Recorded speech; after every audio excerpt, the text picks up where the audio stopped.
इथं पाहताय तुम्ही नर्सरीमधली माती आहे ही आणि चिकट माती असते ही. नवीन आपल्याला माती आणायची गरज नसते. जेव्हा आपण सुरुवातीला बागकाम सुरू करतो तेव्हाच आपल्याला 1-2 घमेलं माती आणली तेवढी पुरेशी होते.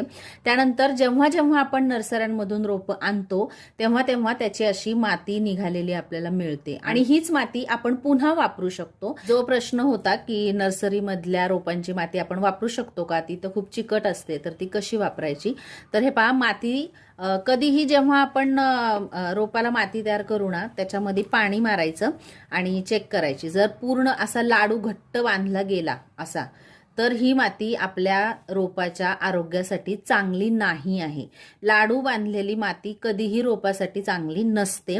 तर मातीचा लाडू बांधला गेला तरी सुद्धा तो असा सुटला पाहिजे लगेचच. ती माती आपल्या रोपासाठी चांगली असते आणि तीच एक आयडियल माती असते. ही जी नर्सऱ्यांमधून आणलेल्या रोपांची माती असती ती चांगली आधी फोडायची, अशी चांगली करून घ्यायची आणि त्याच्यामध्ये तुम्ही कन्स्ट्रक्शनसाठी वापरणारी वाळू, जी आपण प्लास्टरसाठी वाळू वापरतो, ती वाळू आपल्याला घ्यायची आहे.